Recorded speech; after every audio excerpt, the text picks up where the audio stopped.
శ్రీ గురుభ్యో నమ. వ్యాస విరచిత శ్రీమన్మహాభారతంలో సభాపర్వంలో నేడు మనం 39వ అధ్యాయం ప్రవచించుకుంటున్నాం. ఇందులో రాజసూయ యాగంలో ఆ యాగం జరుగుతున్నటువంటి సందర్భంలో మహర్షులు, బ్రాహ్మణులు, విద్వాంసులు మొదలైనటువంటి వాళ్ళందరూ కూడా ఏ విధమైనటువంటి చర్చ చేసుకుంటున్నారు, ఏ విధమైనటువంటి శాస్త్ర వాదనలు అక్కడ జరుగుతున్నాయి. అలాగే నారదుడు ఈ రాజర్షులందరినీ చూసి, ఎదురుకుండా శ్రీకృష్ణ పరమాత్ముని చూసి బ్రహ్మసభలో ఉన్నటువంటి దేవతల్లాగా భావించి మనసులో ఏమని సంకల్పించాడు అనేదంతా కూడా నేడు మనం చెప్పుకోబోతున్నాం. ముందుగా భగవత్ స్మరణ చేసుకుని ప్రవచన ప్రారంభం చేసుకున్నాం. ఓ శుక్లాంబరధరం విష్ణుం శశివర్ణం చతుర్భుజం ప్రసన్నవదనం ధ్యాయే సర్వవిఘ్నోపశాంతయే వ్యాసం వసిష్ఠనప్తారం శక్తే పౌత్రమకల్మషం పరాశరాత్మజం వందే సుఖతాతం తపోనిధిం వ్యాసాయ వ్యాసరూపాయ విష్ణవే నమో వై బ్రహ్మనిధయే వాసిష్ఠాయ నమో నమః. నారాయణం నమస్కృత్య నరం చైవ నరోత్తమం దేవీం సరస్వతీం వ్యాసం తతో జయముదీరయే.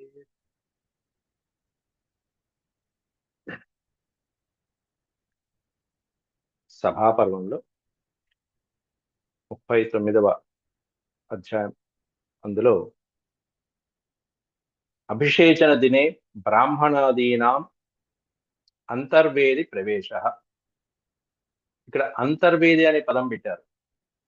అంతర్వేది ప్రవేశము అంటే ఉత్తమమైనటువంటి బ్రాహ్మణులకి, మహర్షులకి యజ్ఞశాలలో ఏ ప్రదేశంలో అయితే అర్ఘ్యపాద్యములు ఇస్తారు, అంటే గౌరవంగా వారిని సన్మానించేటువంటి, బ్రాహ్మణులు సన్మానించే ప్రదేశం, అటువంటి అంతర్వేదిలోకి ప్రవేశించడం జరిగింది బ్రాహ్మణులు అభిషేచన దినం రోజు. అలాగే భూభార క్షపణే నారద చింతనం. నారద మహర్షి మిగతా రాజన్యులందరినీ కూడా చూసి భూభారానికి సమయం అయినప్పుడు బ్రహ్మదేవుడి సభలో శ్రీమన్నారాయణుడి యొక్క ఆజ్ఞ ద్వారా ఈ సమస్తమైనటువంటి దేవతలందరినీ కూడా భూమి మీద అవతరించమని చెప్పి ఏ విధంగా ఎవరెవరిని ఎట్లా ఆజ్ఞాపించాడు అనేదంతా అంతకుముందు ఆది పర్వంలో, అంశావతరణ పర్వంలో చెప్పినటువంటి విశేషాలని గుర్తు చేసుకున్నాడు నారదుడు. అవన్నీ ఇక్కడ ప్రస్తావిస్తున్నారు. శ్రీ వైశంపాయన ఉవాచ. వైశంపాయనుడు వారు జనమేజయ మహారాజుకి ఈ వివరాలన్నీ చెప్తూ, తతోభిషేచనీయేః బ్రాహ్మణ రాజభిః సహ అంతర్వేదీం ప్రవివిశుః సత్కారార్థా మహర్షయః. తతో అభిషేచనీయే అహ్ని. ఆ రోజు ఎప్పుడైతే అభిషేచనం సమయం వచ్చిందో, రాజసూయ యాగం పరిసమాప్తి అయి బ్రాహ్మణులందరికీ సన్మానాలు, సత్కారాలు చేస్తూ, అవి కూడా అవభృత స్నానం కూడా అయిపోయి బ్రాహ్మణ రాజభిః సహా, బ్రాహ్మణులతోనూ రాజులతోనూ సమావేశమైనటువంటి ఆ యజ్ఞవాటికలో అంతర్వేదీం ప్రవేశు, అంతర్వేదిలో ప్రవేశించారట. అంతర్వేది అంటే యజ్ఞశాలలో ఈ బ్రాహ్మణోత్తములు అర్ఘ్యానికి అర్హత కలిగినటువంటి వాళ్ళు ప్రవేశించినటువంటి ప్రదేశం అది. ఎవరు? సత్కారార్హ మహర్షయ.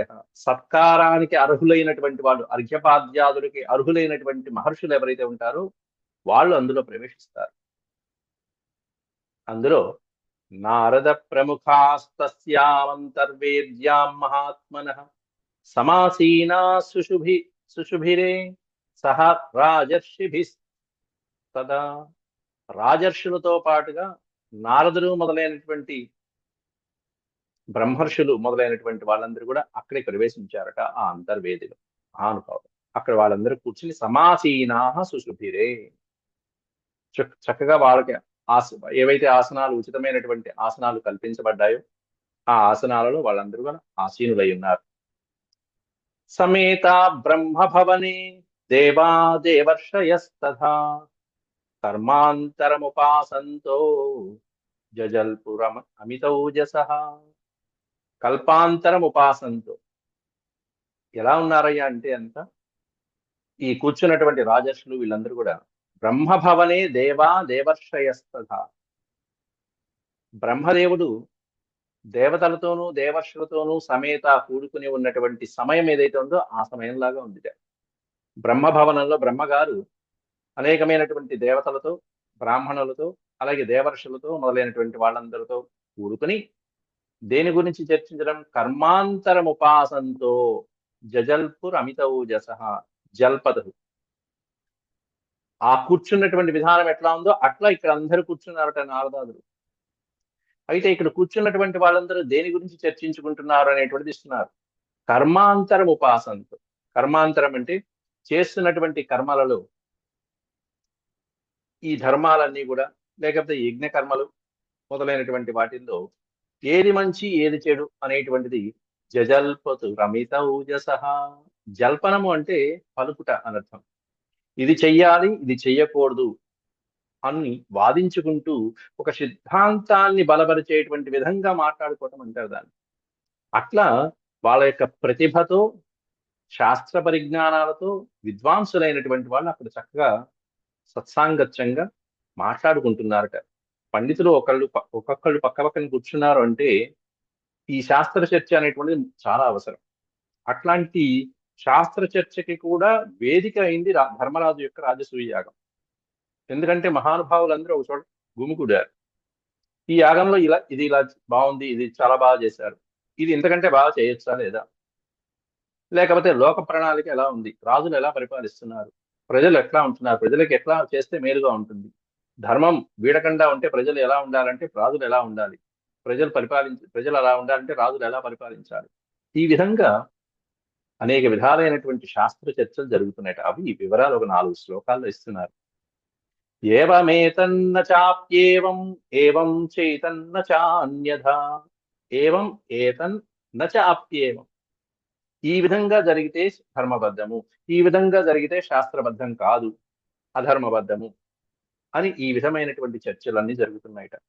ఇత్యూచుర్ బహవస్తత్ర బహవః తత్ర ఇతి ఊచుః.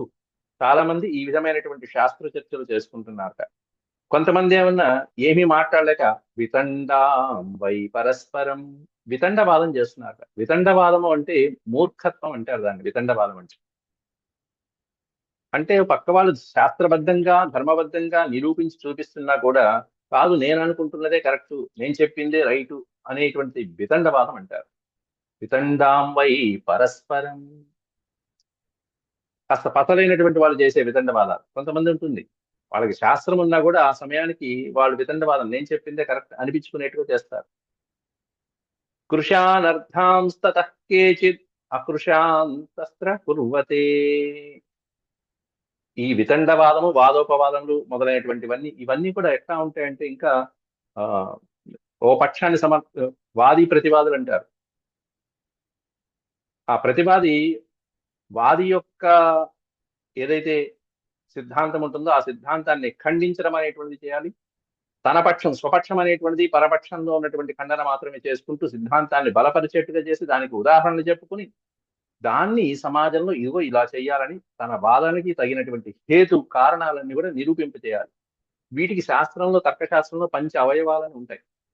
ఆ అవయవాలను పెట్టుకుంటూ వెళ్ళాలి వాటి ద్వారా. అంతేగాని ఊరికినే అక్కడ జల్పనం అనే పదం పెట్టారంటే వాద ప్రతివాదాలు అంటారు, వాద వివాదాలు అని చెప్పి దానికి ప్రధానమైనటువంటి అంశం. అవన్నీ కూడా వాద ప్రతివాదాలతో చూసుకుంటారు. తర్వాత కృషానర్థాంస్తతః కేచిత్ అకృషాంస్తత్ర కుర్వతే అకృషాంశ్చ కృషాంశ్చ క్రుః హేతుభిః శాస్త్ర నిశ్చయైః. శాస్త్ర నిశ్చయైః. శాస్త్రంలో ఏదైతే నిశ్చయించబడి ఉంటుందో, శాస్త్రంలో ఏదైతే చెప్పబడి ఉంటుందో ఆ శాస్త్రానికి భిన్నంగా అనేటువంటిది ఏమీ లేకుండా ఉండేట్టుగా చూస్తున్నారు కొంతమంది. అంటే శాస్త్ర ప్రకారమే నడవాలి, శాస్త్రమే ప్రధానము. అనేకమైనటువంటి బ్రాహ్మణులు వాదం చేసేటువంటి విధంగా ఉన్నారు. కొంతమంది విద్వాంసులైనటువంటి వాళ్ళు తర్కశాస్త్రము, న్యాయశాస్త్రము ఇవన్నీ కూడా ఆలోచించుకుని యుక్తులు, ఇంకా చెప్పాలంటే కృషము అంటే దుర్బలమైపోవటం. ఎదుటివాడి స్వపక్షం దుర్బలమైందా, మన పక్షం దుర్బలమైందా, బలహీనమైందా, బలంగా ఉందా, బలహీనమైందా అనేటువంటివన్నీ చూసుకుంటూ ఆ సభలో చర్చించుకోవడం అనేటువంటిది చేసుకుంటూ ఉంటారు. కొంతమంది మేధావులు ఉంటారు. ఆ మేధావులైనటువంటి వాళ్ళు అనేక శాస్త్రాలతో చర్చిస్తూ ఉంటారు. తత్ర మేధావిన కేచిత్ అర్థమన్యైరుదీరితం. అర్థమన్యైరుదీరితం, ప్రతి దానికి అర్థవంతంగా సూచిస్తూ ఇది ధర్మంలో ఇదిగో ఈ శ్లోకం ఉంది, ఈ నియమం ఉంది, ఈ ఫార్ములా ఉంది, వేదంలో చెప్పబడింది, ఉపనిషత్తుల్లో ఉంది, ఇది తర్కశాస్త్రంలో ఇలా ఉంది అని ధర్మబద్ధంగా నిరూపించుకుంటూ వెళ్తున్నారు. కేచిత్ క్షిపుర్ యథా సేనా సేనానభోగ సేనానభోగతమివామిషం. కొంతమంది కుతర్కం చేసే వాళ్ళు ఉంటారు. అంటే కుతర్కము అంటే తర్కశాస్త్రం ప్రకారం, సిద్ధాంతం ప్రకారం వెళ్ళకుండా ఏదో వాళ్ళు చెప్పింది ఒప్పేసుకోవాలి అనేటువంటి విధంగా వాదించేటువంటి వాళ్ళని పండితులైనటువంటి వాళ్ళు ఏం చేస్తున్నారంటే, ఒక గ్రద్ద వచ్చి ఆకాశంలో ఉన్నటువంటి మాంసఖండాన్ని ఎగరేసినట్టుగా తినేసుకుని వెళ్ళిపోయినట్టుగా అలా పండితులైనటువంటి వాళ్ళు వాళ్ళ యొక్క అత్యద్భుతమైనటువంటి తర్కశాస్త్రంతో, ధర్మశాస్త్రంతో లాగి పారేస్తున్నారు. చి, ఈ వేదాంతం ఎందుకు పనికిరాదు, తీసి పక్కన పడేయ్ అని ఒక గద్ద వచ్చి తన్నుకుపోయినట్టుగా, ఒక మాంసం ముక్కను తన్నుకుపోయినట్టుగా వాళ్ళని ఖండించేస్తున్నట్టు ఒక నియమం చూపించి. ఊరికినే ఖండించడం అంటే తీసి పక్కన పడటం కాదు, ఒక ప్రూఫ్ చూపించాలి, ఎవిడెన్స్ చూపించాలి. ఇలాంటి శాస్త్రవాదాలన్నీ జరుగుతున్నాయి యజ్ఞవాటికల్లో.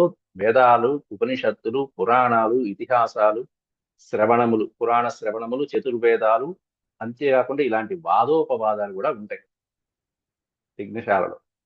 శాస్త్ర చర్చ ఉంటుంది, దానికి ఓ సమయం కేటాయిస్తారు. కేచిత్ ధర్మార్థ కుశలా, కేచిత్ తత్ర మహావ్రతా. దాంట్లో వచ్చినటువంటి వాళ్ళలో కొంతమంది ధర్మ అర్థ కుశలు. కుశల అంటే నిపుణులైనటువంటి వాళ్ళు, నేర్పరులైన వాళ్ళు.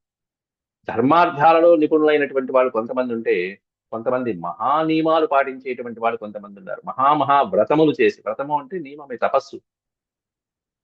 రేమిరే కథయంతశ్చ సర్వభాష్య విదాంబరా. అక్కడ ఉన్నటువంటి పండితులందరూ సర్వభాష్య విధాం, సమస్తమైనటువంటి భాష్యములు చెప్పగలిగినటువంటి పండితులు అక్కడ. వాళ్ళందరూ కూడా ఇట్లాంటి శాస్త్ర చర్చతో ఆనందిస్తున్నారట. రేమిరే అంటే రమించడం, ఆనందించడం. పండితులైనటువంటి వాళ్ళు దేంతో ఆనందిస్తారంటే ఇట్లాంటి శాస్త్ర చర్చలతోనే వాళ్ళకి ఆనందం ఎక్కువగా ఉంటుంది. మూర్ఖులైనటువంటి వాళ్ళకి కాస్త నిద్రా కలహాలు ఇట్లాంటి వాటితో వాళ్ళ కాలక్షేపం ఉంటుంది. కానీ పండితులైన వాళ్ళ కాలక్షేపం ఇప్పుడు శాస్త్ర చర్చ, శాస్త్ర వినోదాలు. ప్రేమిరే కథయంతశ్చ సర్వభాష్య విదాంబరా. సా వేదిర్వేద సంపన్నైః దేవద్విజ మహర్షిభిః ఆభభాషే సమాకీర్ణ నక్షత్రైర్జౌరివాయత. అంతరిక్షంలో అనేకమైనటువంటి నక్షత్రాల మధ్యలో చంద్రుడు ప్రకాశించున్నట్టుగా ఆభభాసే సమాకీర్ణ, ఆభభాసే అలాంటి పండితులు అలా ప్రకాశిస్తూ ఉన్నారట. సా వేదిర్ వేద సంపన్నై, వేద విద్వాంసులైనటువంటి పండితుల చేత ఆ వేదిక, వేది అంటే వేదిక, యజ్ఞ వేదిక, ఆ యజ్ఞ వేదిక అంతా ఇట్లాంటి పండితుల చేత, వేద విద్వాంసుల చేత, మహర్షుల చేత ఆభభాసే ప్రకాశిస్తూ ఉందయ్యా. ఎట్లా అంటే సమాకీర్ణ నక్షత్రై, ఆకాశంలో నక్షత్రాల సమూహంతో ప్రకాశిస్తూ ఉన్నటువంటి అత్యద్భుతమైనటువంటి ఆకాశ మండలం ఎలా ప్రకాశిస్తుందో అలా ప్రకాశిస్తుంది. దాంట్లో అత్యద్భుతంగా ఆ తారలు ప్రకాశిస్తూ ఉంటారు. మధ్య మధ్యలో ఆ ధర్మరాజు లాంటి, చంద్రుడు లాంటి వాడు ప్రకాశిస్తుంటారు. ఆయన కంటే మించినటువంటి పరమాత్ముడు ఒక్కడున్నాడు పక్కన. నతస్యాం సన్నిధౌ శూద్ర కశ్చిదాసీన్న చావ్రతి. ఆ యజ్ఞవాటికలో శూద్ర న కశ్చిదాసీత్ నచావ్రతి అంటే వేద ధర్మశాస్త్రాలు తెలియనటువంటి బ్రాహ్మణుడు లేడు, శూద్రుడు లేడు, అందరూ పండితులే. బ్రాహ్మణోత్తములు కూడా సమస్తమైనటువంటి వేదాంగాలు తెలిసిన వాళ్ళే ఉన్నారు తప్ప, నీతి నియమాలు తెలియనటువంటి బ్రాహ్మణోత్తములు గాని, శూద్రులు గాని ఆ యజ్ఞవాటికలో లేనే లేరట. అందరూ బ్రహ్మాండమైనటువంటి పండితులు, బ్రాహ్మణోత్తములు, మహర్షులు, దేవర్షులు. అట్లాంటి వాళ్ళు అర్ఘ్యం పుచ్చుకోవడానికి వచ్చారు అక్కడ. అంతర్వేది అంటారు దాన్ని. అంతర్వేద్యాంతదా రాజన్ యుధిష్ఠిర నివేశనే తాంతు లక్ష్మీవతో లక్ష్మీ తదా యజ్ఞ విధానజా. తుతోష నారద పశ్యం ధర్మరాజస్య ధీమతః తాంతు లక్ష్మీవతో లక్ష్మీ. చక్కగా లక్ష్మీవత అంటే ధన సంపాదన మొదలైనటువంటి రత్నరాశులతో వచ్చినటువంటి అనేక మంది రాజర్షులు ఉన్నారు అక్కడ. వాళ్ళు తెచ్చినటువంటి లక్ష్మి సంపద ఉన్నది. దేనికోసం తెచ్చారంటే చక్కగా రాజసూయ యాగం. ఈ యజ్ఞ విధానం అంతా కూడా యజ్ఞ విధానజా, ఈ యజ్ఞానికి ఉపయోగపడటం కోసం వాళ్ళు అనేకమైనటువంటి రత్నరాసుల్ని అలా తీసుకొచ్చేసారు. అట్లాంటి రాజన్యులతో సమూహాలతో నిండినటువంటి ఈ యజ్ఞ వాటిని చూసి నారదుడు చాలా సంతోషించాడు. పరమానంద భక్తి. తుతోష అంటే సంతోషించుట. తుతోష నారద పశ్యం. నారదుడు ఈ వేదికని ఉన్నటువంటి రాజన్యుల్ని అందరినీ చూసి సంతోషంగా ఉన్నాడు. ఎందుకంటే ధర్మరాజు చేసినటువంటి రాజసూయం అంటే మాటల. ధీమత ధర్మరాజస్య. ధీమంతుడైనటువంటి బుద్ధిమంతుడైనటువంటి ధర్మరాజు యొక్క రాజసూయంలో ఉన్నటువంటి రాజన్యులు ఈ విధంగా కూర్చున్నారే అని అద్భుతంగా ఉంది. అయితే అలా వాళ్ళందరినీ చూస్తూ ఉంటే నారద మహర్షికి ఒక సన్నివేశం గుర్తొచ్చింది. ఆ సన్నివేశాన్ని ఇక్కడ వర్ణిస్తున్నారు వ్యాసులు. అథ చింతాం సమాపేదే సమాపేదే సమునిర్ మనుజాధిప నారదస్తు తదా పశ్యన్ సర్వక్షత్ర సమాగమం. వాళ్ళని చూస్తూ ఉంటే నారదుడికి చింతాం సమాపేదే. చింతాం అంటే ఒక రకంగా బాధ, మరొక రకంగా ఆలోచన. ఆ మునికి నారద మహర్షికి ఒక ఆలోచన వచ్చిందట. ఏంటంటే వీళ్ళందరినీ ఒకప్పుడు చూశాడు. ఇక్కడ కూర్చున్నటువంటి రాజన్యులందరినీ చూశాడు ఒకప్పుడు. ఎక్కడ అంటే బ్రహ్మసభలో చూశాడు. కాకపోతే ఈ రూపాలలో కాకుండా దేవతల రూపాల్లో చూశాడు. ఇప్పుడు రాజుల రూపాల్లో చూస్తున్నాడు. ఆ సన్నివేశాన్ని గుర్తు చేసుకున్నాడు. నారదస్తు తదా పశ్యన్ సర్వక్షత్ర సమాగమం. సమస్తమైనటువంటి క్షత్రియుల సమాగమాన్ని ఒక్కసారిగా నారదుడు అలా చూసి వెంటనే గుర్తు చేసుకున్నాడు పూర్వం. సస్మారచ పురావృత్తం కథాంతాం పురుషర్షభ అంశావతరణే యాసౌ బ్రహ్మణో భవనే భవత్. బ్రహ్మణే భవనే అంటే బ్రహ్మ యొక్క సభలో, బ్రహ్మదేవుని యొక్క సభలో దేవతలందరూ కూర్చుని ఉన్నప్పుడు బ్రహ్మదేవుడు దేవతల్ని ఆజ్ఞాపించిన సన్నివేశం ఒకటి గుర్తొచ్చింది. దాన్నే అంశావతరణ పర్వంలో మనం మొట్టమొదటి ఆది పర్వంలో చెప్పుకున్నాం. ఆ వృత్తాంతాన్నంతా కూడా నారదుడు ఒక్కసారి సస్మారచ పురావృత్తం, పూర్వం జరిగిందంతా ఒక్కసారి గుర్తు చేసుకున్నాడు. భూమాత వచ్చి విష్ణుమూర్తిని ప్రార్థించడము, భూభారం తగ్గించమని వేడుకోవటం, అప్పుడు నారాయణుడు శ్రీమన్నారాయణుడు దేవతలందరినీ కూడా అనేకమైనటువంటి అవతారాల్లో భూమి మీద జన్మించమని చెప్పడం, అదంతా ఒక్క శ్లోకంలో ఇక్కడ కింద ఇస్తున్నారు. దేవానాం సంగమం తంతు విజ్ఞాయ కురు నందన నారద పుండరీకాక్షం సస్మార మనసా హరి. దేవానాం సంగమం, దేవతల యొక్క సంగమం, కూర్చున్నటువంటి వాళ్ళందరూ రాజులు అని మనకు కనిపిస్తున్నారు. కానీ నారదుడు వాళ్ళ యొక్క పూర్వాంశాన్ని కూడా చూస్తున్నాడు. ఎవరయ్యా అంటే దేవతలు. వాళ్ళందరూ అనేక మంది దేవతలు, అసురులు, దానవులు మొదలైనటువంటి వాళ్ళందరూ ఉన్నారు. వాళ్ళ యొక్క సంగమం అక్కడ యుధిష్ఠిరుడి యొక్క రాజసూయ యాగం అప్పుడు జరిగింది. అదంతా గుర్తు చేసుకుని, ఎందుకంటే నారదుడు ఆ బ్రహ్మ సభలోనూ ఉన్నాడు, ఇక్కడ ఈ సభలోనూ ఉన్నాడు. గుర్తు చేసుకుని వాళ్లే వీళ్ళు కదా. తంతు విజ్ఞాయ, ఆ సన్నివేశాన్ని తెలుసుకుని నారద పుండరీకాక్షం సస్మార మనసా హరిం. నారదుడు ఆ తర్వాత వెంటనే దీనికి కారణభూతుడైనటువంటి పరమాత్మను ఒక్కసారి స్మరించుకున్నాడు. ఎవరు? పుండరీకాక్షం సస్మార.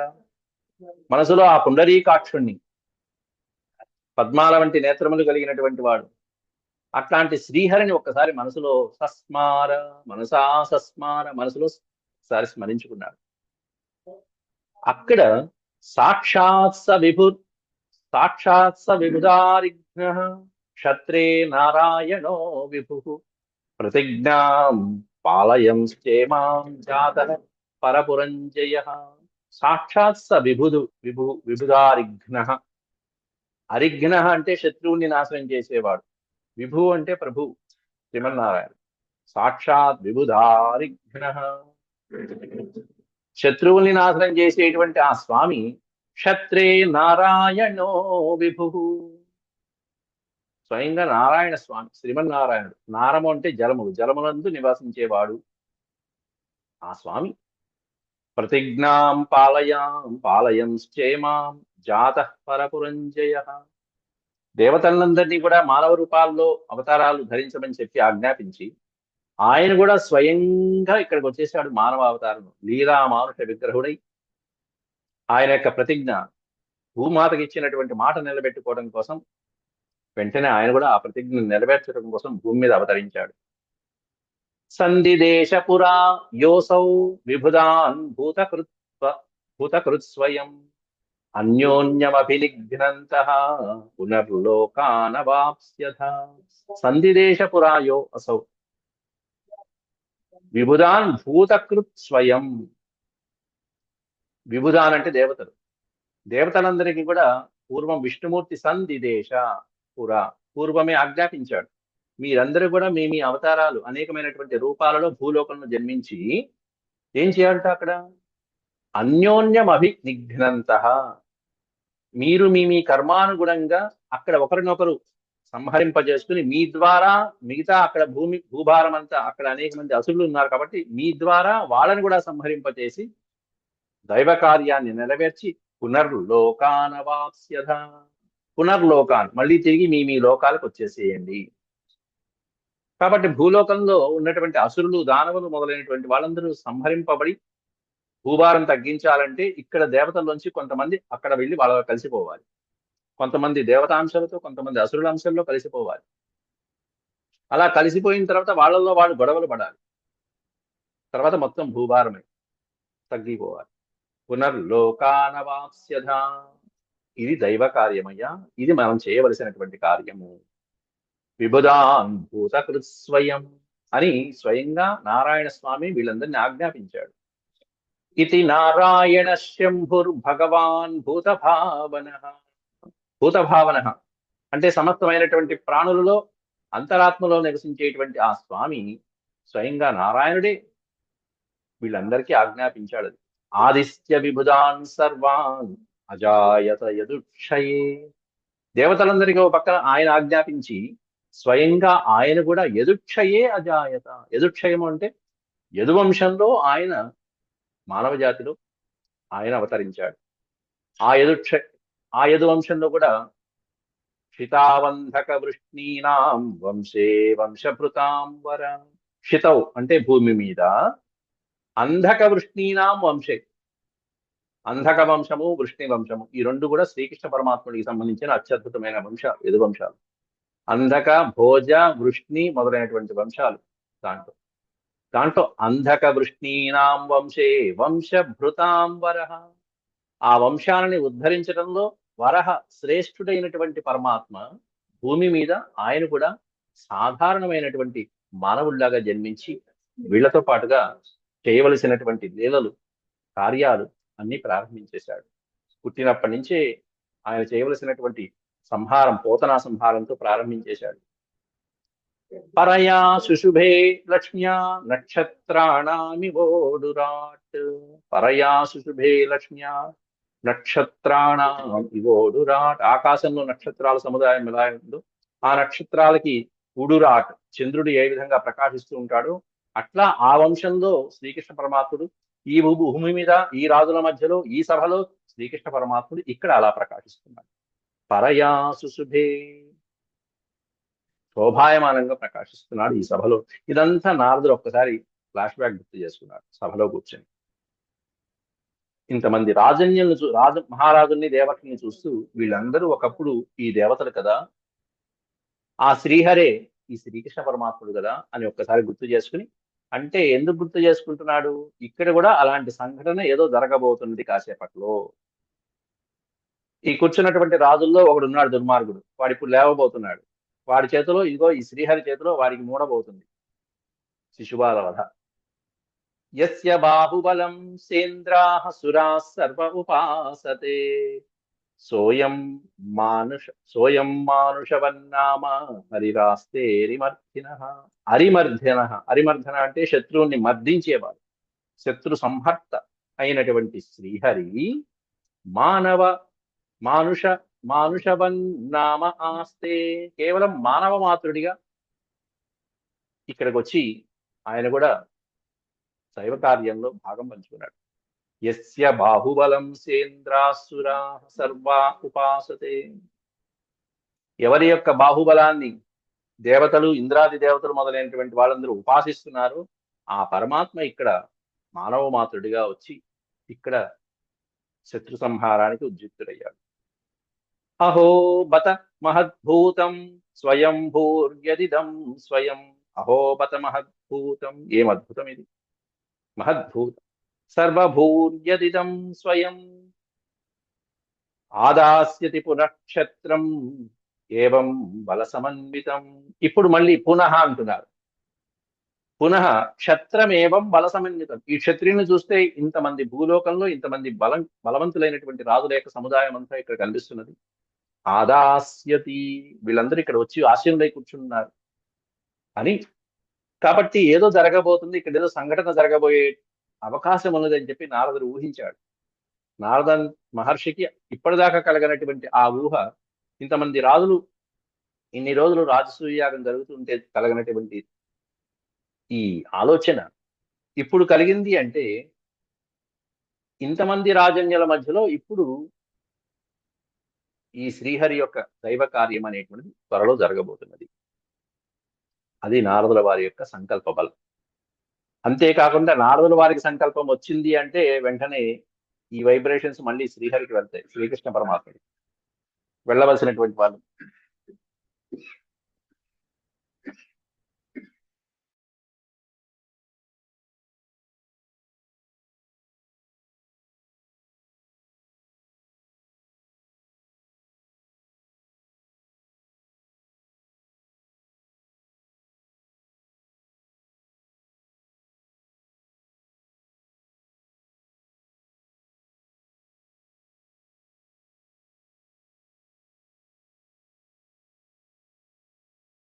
కృష్ణ హరే హరే హరే రామ. అట్లా ఇక్కడ కూడా ఇత్యేతాం నారదశ్చింతాం చింతయామాస సర్వవిత్ హరిం నారాయణం జ్ఞాత్వా యజ్ఞైరీద్యం తమీశ్వరం.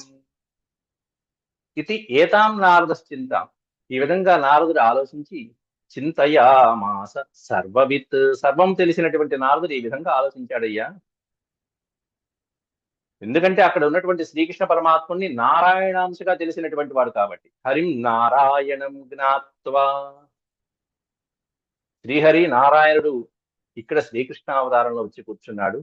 ఎవరి అంటే యజ్ఞైర్ ఈజ్యం తమీశ్వరం, సమస్తమైనటువంటి యజ్ఞానికి అధిపతి అయినటువంటి వాడు, పరమాత్ముడైనటువంటి అధిపతి ఇక్కడ ఈశ్వరుడిగా ఇక్కడ కూర్చున్నాడు. కాబట్టి ఆయన్ని చూడంగానే గుర్తొచ్చింది, నాయన నువ్వు చేయవలసినటువంటి దైవ కార్యం దగ్గర పడింది. ఏమిటి అంటే శ్రీహరి శ్రీహరి అని చెప్తున్నారు ఇందా నుంచి. ఆ శ్రీహరి యొక్క ద్వారపాలకులలో జయ విజయులలో 3వ అవతారంగా పుట్టినటువంటి ఈ శిశుపాల దంతభక్తుల్ని, వాళ్ళని ఈరోజు శిశుపాలుడి యొక్క సమయం ఆసన్నమైంది అని గుర్తు చేయటం అనేటువంటి ఇక్కడ అంతరార్థం. తస్మిన్ ధర్మ విదాం శ్రేష్ఠో ధర్మరాజస్య ధీమతః మహాధ్వరే మహాబుద్ధిస్తస్థౌ స బహుమానతః. తస్మిన్ ధర్మ విదాం శ్రేష్ఠ, ధర్మవిత్ అంటే ధర్మం తెలిసినటువంటి వాళ్ళు. దాంట్లో శ్రేష్టమైనటువంటి వాడు ఎవరై అంటే ధర్మరాజు, బుద్ధిమంతుడైనటువంటి ధర్మరాజు. మహాధ్వరే, మహా ప్లస్ అధ్వరము, అధ్వరము అంటే యాగం. ఈ చేసినటువంటి అత్యద్భుతమైనటువంటి రాజసూయ యాగంలో మహాబుద్ధిస్తస్థౌ స బహుమానతః, బుద్ధిమంతుడైనటువంటి వాళ్ళని అలాగే గౌరవించదగినటువంటి వాళ్ళని ముందుగా బహుమానతః, బహుమానం అంటే బహుమానతః తస్థౌ, ఎవరైనైతే గౌరవించాలో ఆ గౌరవించబడినటువంటి వాళ్ళని ముందుగా మొట్టమొదటి అర్ఘ్యం ఇవ్వాలి.